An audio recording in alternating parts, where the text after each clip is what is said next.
नौकरी छिन गई है। ये आंकड़ा 16 से 24 साल के आयु वाले नौजवानों का है। रिपोर्ट में कहा गया है कि चीन में इस वक्त बेरोजगारी दर सबसे उच्चतम स्तर पर है।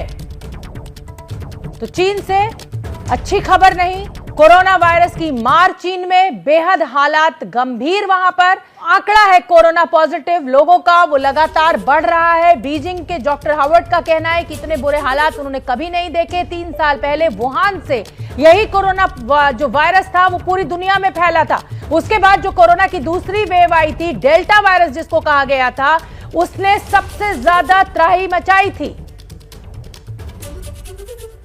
और इस समय की बड़ी खबर आपको बता दें, बड़ी खबर प्रयागराज से। कोरोना को लेकर देश अलर्ट है। प्रयागराज में डॉक्टर्स की कॉन्फ्रेंस हुई है जिसमें दावा किया गया है कि देश में कोरोना की चौथी लहर आने वाली है, लेकिन ये असरदार नहीं होगी। चीन जैसे हालात भारत में कतई नहीं होंगे।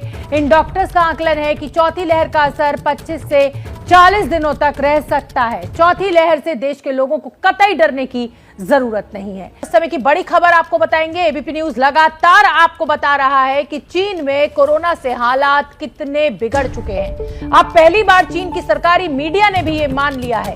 ग्लोबल टाइम्स के मुताबिक चीन के झिंजियांग में कोरोना के केसेस 10 लाख तक पहुंच गए हैं। ये भी वो 20 लाख तक पहुंच जाएंगे। यानी आज की जो तारीख है उसमें 10 लाख केसेस आ रहे हैं रोजाना। अब आप समझिए ये आंकड़ा न्यू ईयर आते आते यानी 31 दिसंबर तक पहुंचते पहुंचते 20 लाख हो सकता है। और अब ये चीन के मीडिया ने भी मान लिया है। चीन में कोरोना का कहर बरकरार है। इस बीच बड़ी खबर यह मिल रही है कि दिल्ली हवाई अड्डे पर विदेश से आने वाले लोगों की जो टेस्टिंग हुई है उसमें 4 यात्री कोरोना पॉजिटिव पाए गए हैं। चारों को दिल्ली के आरएमएल अस्पताल में भर्ती करा दिया गया है। म्यांमार से दिल्ली आए थे ये चारों यात्री। कोविड टेस्ट इनका हुआ और ये पॉजिटिव पाए गए। सैंपल की जीनोम सीक्वेंसिंग भी की जा रही है। आईजीआई स्टेडियम पर रैंडम सैंपलिंग ली जा रही है। जितने भी विदेश से हवाई जहाज आ रहे हैं, यात्री आ रहे हैं, उनमें से रैंडम लोगों से उनका कोविड टेस्ट किया जा रहा है। और 4 जो यात्री थे जो म्यांमार से फ्लाइट आई थी उसमें कोविड पॉजिटिव निकले हैं। उनको भर्ती करा दिया गया है आरएमएल अस्पताल में। दिल्ली एयरपोर्ट से रविकांत हमारे साथ जुड़ रहे हैं, कोलकाता एयरपोर्ट से मनोज्ञा लोईवाल और पटना से शशांक कुमार। मैं रविकांत सबसे पहले आपका रुख करूंगी। देखिए ये रैंडम सैंपलिंग ली जा रही है। रैंडम सैंपलिंग में 4 जो यात्री हैं वो कोरोना पॉजिटिव निकले हैं। क्या आपको नहीं लगता कि इस समय ये वक्त की जरूरत है कि जितनी भी फ्लाइट्स विदेश से आ रही हैं सारे के सारे केसेस को टेस्ट किया जाना चाहिए? आपने 4 को तो पकड़ लिया, लेकिन हो सकता है कि 40 निकल गए हो, उनमें अभी सिम्टम्स ना हो।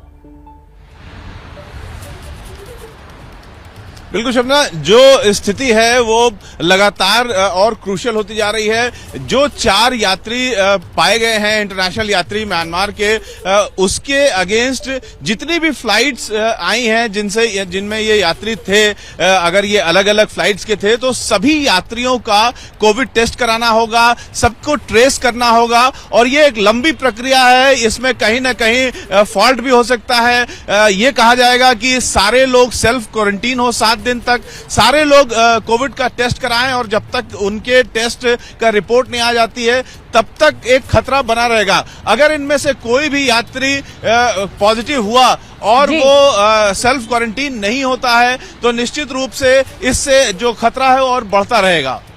बिल्कुल रविकांत, आप एकदम ठीक कह रहे हैं कि अब सेल्फ क्वारंटीन का नियम भी सरकार को इस पर विचार करना चाहिए। बड़ी खबर कोलकाता से इस समय मिल रही है। मलेशिया से आई एक महिला कोरोना पॉजिटिव। मलेशिया से कोलकाता एयरपोर्ट पर यह महिला पहुंची थी। महिला के पास ब्रिटिश पासपोर्ट था। कल ही बैंकॉक से आया था एक यात्री, वो भी पॉजिटिव निकला था। तो बड़ी खबर इस समय की कलकत्ता एयरपोर्ट से हमें मिल रही है। मनोज्ञा लोईवाल का मैं रुख करना चाहूंगी, कलकत्ता एयरपोर्ट के बाहर मौजूद है। मनोज्ञा, जो सवाल रविकांत से था वही कोलकाता एयरपोर्ट के अधिकारियों को भी सोचना होगा कि रैंडम सैंपलिंग से अब काम नहीं चलेगा। चीन में जिस तरीके से हालात बेकाबू हो रहे हैं।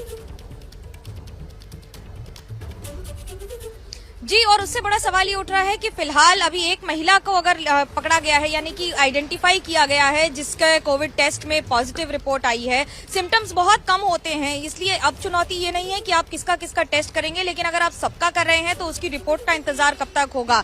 नए प्रकार के इस कोविड के वायरस में बहुत ज्यादा चुनौतियां होंगी, खासतौर से उनके लिए जो विदेश से आ रही है। तो विदेशी महिला है जिसके पास ब्रिटिश पासपोर्ट है, ऑस्ट्रेलिया से कुआलालंपुर होकर कोलकाता उतरी और यहाँ से बोध गया जा रही थी। लेकिन अगर पर कोलकाता पे रोककर उसका टेस्ट करके उसको क्वारंटीन कर दिया गया है। फिलहाल बेलाघाटा आईडी अस्पताल में एडमिट कर दिया गया है। तो आप अंदाजा लगा सकते हैं कि सिर्फ विदेशियों का ही नहीं बल्कि ऐसे कई भारतीय हैं जो इस समय बाहर विदेशों में घूमने गए हैं और जो अभी वापस आएंगे।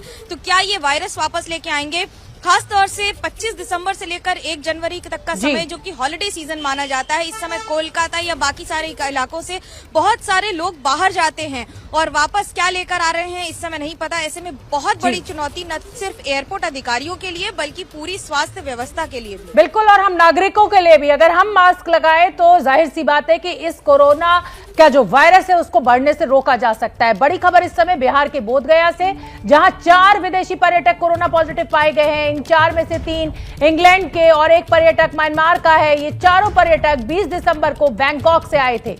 सर्दी खांसी की शिकायत होने पर इनकी जांच कराई गई थी। संक्रमितों को बोधगया के होटल में आइसोलेट कर दिया गया है। शशांक का मैं रुख करूंगी। शशांक, आप बताइए इस समय का क्या स्टेटस बोधगया में है? इन 4 यात्रियों को तो क्वारंटीन कर दिया गया है, लेकिन क्या और भी रैंडम सैंपलिंग लेकर प्रशासन जांच में जुटा हुआ है? जी हाँ, और रैंडम सैंपलिंग लेकर प्रशासन जो है जांच में जुट गया। दरअसल यहाँ पर 29, 30 और 31 को बौद्ध धर्मगुरु जो दलाई लामा है उनके प्रवचन का कार्यक्रम है, जिसमें दुनिया भर से जो है बौद्ध श्रद्धालु आ रहे हैं। अब तक 15,000 आ चुके हैं, 60,000 टोटल आएंगे।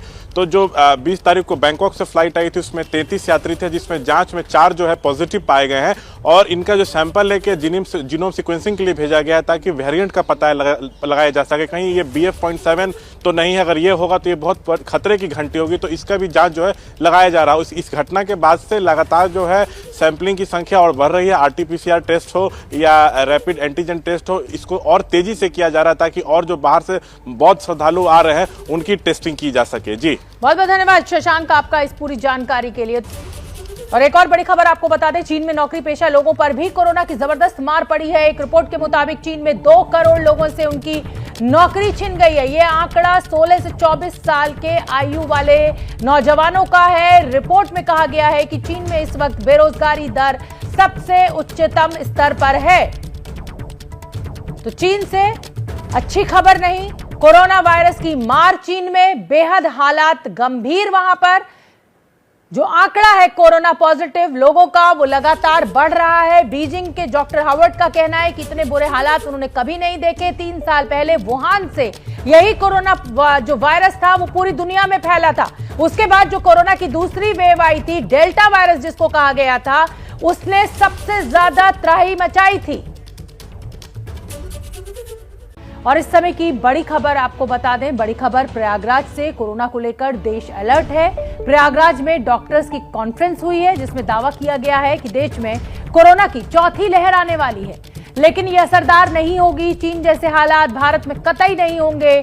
इन डॉक्टर्स का आकलन है कि 4थी लहर का असर 25 से 40 दिनों तक रह सकता है। 4थी लहर से देश के लोगों को कतई डरने की जरूरत नहीं है। इस समय की बड़ी खबर आपको बताएंगे। एबीपी न्यूज लगातार आपको बता रहा है कि चीन में कोरोना से हालात कितने बिगड़ चुके हैं। अब पहली बार चीन की सरकारी मीडिया ने भी ये मान लिया है।